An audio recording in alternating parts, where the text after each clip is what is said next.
Last time आप लोगों का जो टॉपिक था वो स्केलेटल सिस्टम, उन्हीं से लिंक हमने कंडीशन पढ़ा था, दैट वाज आर्थराइटिस। तो आज हम कोशिश करेंगे आर्थराइटिस के साथ साथ ऑस्टियोमेलाइशिया के ऊपर डिस्कस करने का। बेसिकली ऑस्टियोमेलाइशिया जो है वो सॉफ्ट बोन्स को कहा जाता है। अगर किसी भी पेशेंट में मौजूद बोन्स हड्डियां सॉफ्ट हो जाए, नरम हो जाए, तो यही सॉफ्ट बोन्स, यही कंडीशन बेसिकली ऑस्टियोमेलाइशिया कहलाया जाता है। अब याद रखिए, ये जो सॉफ्ट बोन्स है, इनके पीछे क्या कॉजेस हो सकते हैं, वजूहात। देखो, हमारे बोन्स को सख्त बनाने के लिए, हार्डन्स बनाने के लिए, स्ट्रेंथ देने के लिए, बोन्स को ताकत देने के लिए जो जरूरी मिनरल्स है और विटामिन्स है, वो बेसिकली कैल्शियम है, फॉस्फेट यानी कि फास्फोरस है, और उसी के साथ साथ अगर देखा जाए तो विटामिन डी है। ये तीन बहुत ज्यादा इंपॉर्टेंट है हमारे बोन्स को रिजिडिटी देने का, हमारे बोन्स को सख्त रखने का, ठीक है, और हमारे बोन्स को स्ट्रेंथफुल रखने का, ठीक है। तो लिहाजा अगर कैल्शियम, फॉस्फेट या विटामिन डी में कमी आ जाए, डेफिशिएंसी हो, इनमें कमी हो, तो इस कमी की वजह से आपके बोन्स जो है वो क्या हो जाएंगे, वो सॉफ्ट हो जाएंगे। और जब आपके बोन्स सॉफ्ट रहेंगे, इन सॉफ्ट बोन्स के अंदर इजीली फ्रैक्चर हो सकता है। आपके ये बोन्स बासानी टूट-फूट का शिकार हो सकते हैं, ठीक। तो लिहाजा इस टूट-फूट से बोन्स को बचाने के लिए हम बोन्स को सॉफ्ट होने से बचाएंगे। और सॉफ्ट होने से हम कैसे बचाएंगे कि हम कोशिश ये करें कि हमारे बॉडी में मौजूद विटामिन डी, फॉस्फेट या कैल्शियम की जो डेफिशिएंसी है, उसे हम कम से कम करें। अब ये डेफिशिएंसीज बाज़ औक़ात कुछ डिजीजेस की वजह से होते हैं। अगर हम इन डेफिशिएंसीज के पीछे रिस्क को देखेंगे, तो रिस्क बेसिकली सबसे पहले ओल्ड एज है।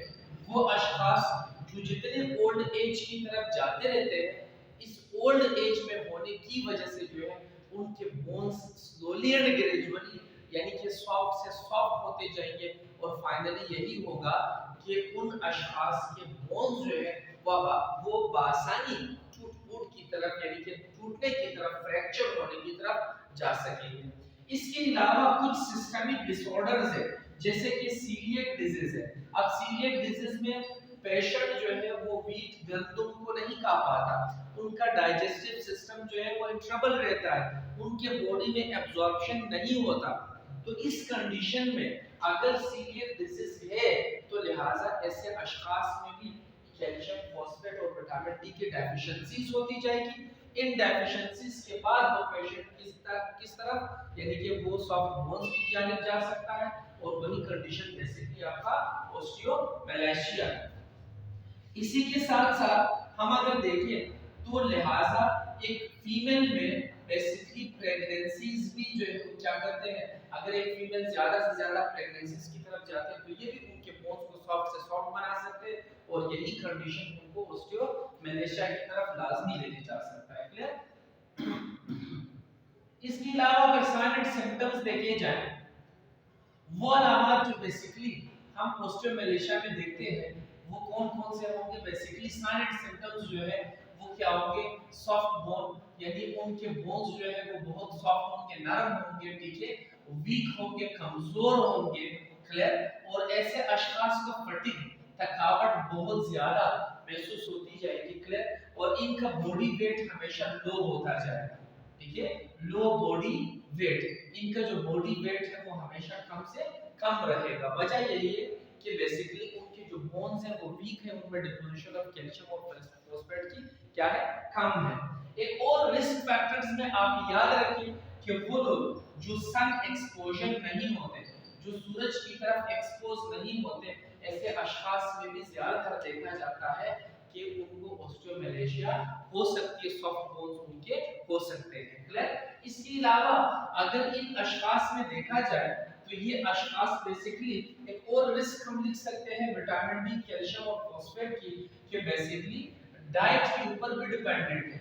वो लोग जो खुराक में इन चीजों की कमी, जैसे कि दूध का कम पीना, ठीक है, तो कैल्शियम की कमी अगर है वो आपको सॉफ्ट बोन्स की तरफ लेके जा सकते हैं, और यही सॉफ्ट बोन्स बेसिकली आपको ऑस्टियोमैलेशिया की तरफ लेके जा सकते हैं। देखा जाए तो sign and symptoms basically soft bones का वीकनेस होगी, बोन्स वीक होंगे, फटीग होगी, बॉडी वेट लो होगा, बॉडी वेट कम से कम होगा। और सेकेंडली अगर देखा जाए तो ऐसे अशखास में, ठीक है, जो मूवमेंट है वो बेसिकली, ठीक है, वो कम से कम होगी या फिर सीज होगी। ऐसे अशखास जो है वो टायर्डनेस, फटीग के, ठीक है, यानी कि शिकार होते जाएंगे। अगर हम इसी कंडीशन की कॉम्प्लिकेशंस की तरफ जाए, मुश्किलात की तरफ जाए, वो लोग जिनको सॉफ्ट बोन्स या ऑस्टियोमैलेशिया होता है, इनके बोन्स इजीली ब्रोकन होते हैं, ब्रोकन बोन्स, इनके बोन्स बासानी टूटने की तरफ चले जाते हैं। तो याद रखें कि कॉम्प्लिकेशन यही है कि इन ऑस्टियोमैलेशिया के जो पेशेंट है वो बासानी ब्रोकन बोन्स की तरफ जा सकते हैं, उनकी हड्डियां आसानी से टूट का शिकार हो सकते हैं। इसी के साथ साथ कॉम्प्लिकेशन यही है कि जैसे हमने कहा कि ऐसे अशखास को लो बॉडी वेट होगा, उनका जो बॉडी है वो बेसिकली कम से कम वजन का रहेगा, और उनका जो बॉडी स्ट्रक्चर है वो बेसिकली वीकनेस की तरफ ज्यादा होती जाएगी। ऐसे अशखास को फटीग, थकावट भी ज्यादा से ज्यादा महसूस होती है। इसके अलावा ये कंडीशन हम कैसे टेस्ट करेंगे, तो टेस्ट एंड डायग्नोसिस को अगर देखा जाए तो ऐसे अशखास के ऐसे कंडीशंस को हम बेसिकली किस चीज के जरिए, हम ब्लड टेस्ट के जरिए टेस्ट कर सकते हैं, ठीक है। तो इसी के साथ साथ हम ऐसे अशखास की एक्सरे करवा सकते हैं, ठीक। तो ब्लड टेस्ट में बेसिकली हम यही विटामिन डी, कैल्शियम और फॉस्फेट, इनके लेवल्स को देखेंगे, इनके अमाउंट को देखेंगे। अगर ये कम है तो बेसिकली ऑस्टियोमैलेशिया है, यानी कि सॉफ्ट बोन्स है। क्लियर। इसके साथ साथ अगर देखा जाए तो हम एक्सरे भी कर सकते हैं, जिससे हम यह अंदाजा लगा सकते हैं कि पेशेंट को ये प्रॉब्लम क्यों है। इसके बाद अगर हम देखें so we will move towards the treatment plan, इलाज की तरफ हम चले जाएंगे ऑस्टियोमैलेशिया की। तो इलाज बेसिकली सॉफ्ट बोन की क्या है, जो काजेस है वही आप क्या करेंगे, आप कैल्शियम, आप फॉस्फेट और आप विटामिन डी का इस्तेमाल उनको कराएंगे, ठीक है। बेसिकली आपको यही चीजें आपको पहले तो डाइट में मिलेगी। अगर डाइट से आपको नहीं लगता कि वो पेशेंट ओरली ले सकता है तो देन आप मेडिकेशंस की तरफ भी जा सकते हो। जैसे कि मेडिकेशन में आपको मिल सकता है कालसान डी के नाम से, ऑस्टेट डी के नाम से, ठीक है, ऑस्टेट डी के नाम से, च्यूटाल के नाम से आपको मिल सकता है।